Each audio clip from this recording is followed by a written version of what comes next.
নমস্কাৰ সকলোকে পুনৰবাৰ মোৰ চেনেলত স্বাগতম জনাই লৈ আহিছোঁ আজি দিনটোৰ ৰাশিফল।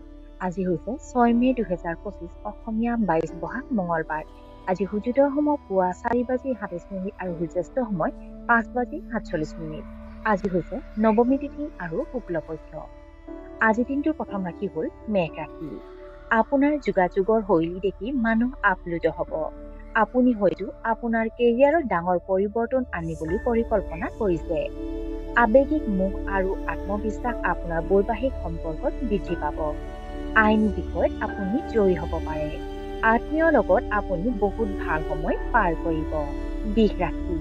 আপুনি আপোনাৰ জীৱনসংগীৰ সৈতে মানসম্পন্ন সময় কটাব বিচাৰিব। বাহিৰত খাদ্য খোৱাৰ ফলত পাচনতন্ত্ৰৰ সমস্যা হ'ব পাৰে।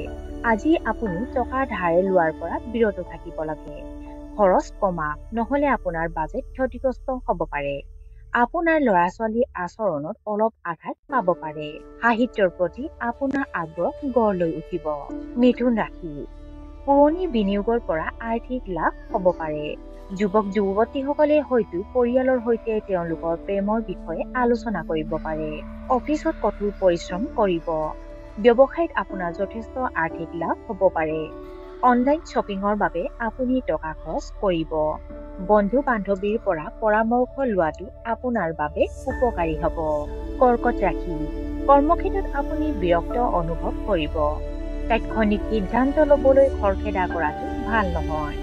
কাৰোবাক অনাকাংক্ষিত পৰামৰ্শ দিলে অপমান হ'ব পাৰে। ঔষধৰ বাবে টকা খৰচ কৰিব লাগিব। অনৈতিক কামত আপুনি আগ্ৰহী হ'ব পাৰে। ধন ধাৰ দিয়াৰ ক্ষেত্ৰত সাৱধান হওক। সিংহ ৰাশি। শ্বেয়াৰ মাৰ্কেটৰ পৰা আপুনি টকা লাভ কৰিব। প্ৰেমৰ সম্পৰ্কত মধুৰতা বাঢ়িব। মানুহে আপোনাৰ পৰা পৰামৰ্শ ল'ব বিচাৰিব। ব্যৱসায়ৰ বাবে যাত্ৰা কৰিব পাৰে। আপোনাৰ কামত জ্যেষ্ঠ বিষয়াসকল সন্তুষ্ট হ'ব। চাকৰিটোত আপোনাৰ কৰ্তৃত্ব বাঢ়িব। কন্যা ৰাশি। সম্পৰ্কত মধুৰতা উপভোগ কৰিব।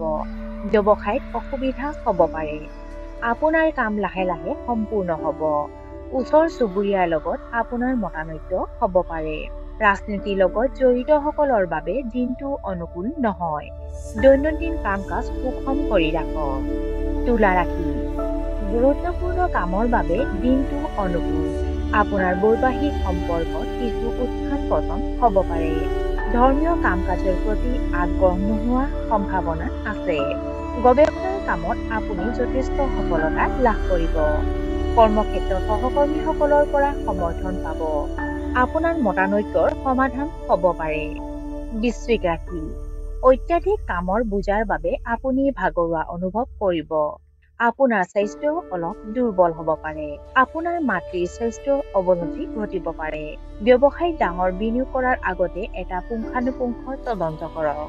আপোনাৰ আৰ্থিক অৱস্থা ভাল নহ'ব। আজি নতুন কাম আৰম্ভ নকৰিব। ধনু ৰাশি। খাদ্যাভ্যাসৰ প্ৰতি গুৰুত্ব দিয়ক। আপুনি নতুন অংশীদাৰিত্বৰ ব্যৱসায় আৰম্ভ কৰিব পাৰে। আপোনাৰ সকলো কাম সম্ভৱপৰ উত্তম পদ্ধতিৰে সম্পূৰ্ণ হ'ব। জীৱনসংগীৰ সৈতে ৰোমান্টিক সময় উপভোগ কৰিব। প্ৰেম বিবাহৰ সন্দৰ্ভত পৰিয়ালৰ কোনো সমস্যা হ'ব পাৰে। নিবনুৱা লোকে চাকৰি পাব পাৰে। মকৰ ৰাশি। আপুনি হয়তো কিছু আনন্দদায়ক খবৰ পাব। চাকৰিটোত আপোনাৰ আধিপত্য বাঢ়িব। পুৰণি ঋণ পৰিশোধ কৰাত আপুনি সফল হ'ব। আইনী বিষয়ত দিনটো শুভ হ'ব। এটা কঠিন কাম হয়তো আজি সম্পূৰ্ণ হ'ব। কাকো ঈৰ্ষা বা ঘৃণা নকৰিব। কুম্ভ ৰাশি। নৱবিবাহিত দম্পতীয়ে হয়তো হনিমুনলৈ যাব পাৰে। প্ৰেমৰ সংগীক প্ৰেমৰ প্ৰস্তাৱ দিয়াৰ বাবে দিনটো শুভ। নিজৰ সামৰ্থ্যত বিশ্বাস কৰক। প্ৰতিযোগিতামূলক পৰীক্ষাত ভাল প্ৰদৰ্শন কৰিব পাৰে। বিপণনৰ সৈতে জড়িত ব্যৱসায়ত আপুনি আৰ্থিক সুবিধা লাভ কৰিব। আৰু আজি দিনটো শেষৰ ৰাশিটো হ'ল মীন ৰাশি।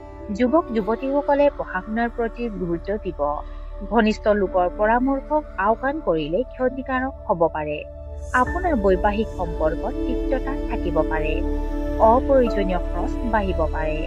চৰকাৰী কামত বাধাৰ সন্মুখীন হ'ব পাৰে। চৰ্দি আৰু কাহ সহজভাৱে নল'ব। আৰু আজি দিনটো ৰাশিফল ইমানতে অন্ত পৰিছে। আশা কৰোঁ আপোনালোক প্ৰত্যেকৰে আজি দিনটো সুন্দৰ হওক। ধন্যবাদ।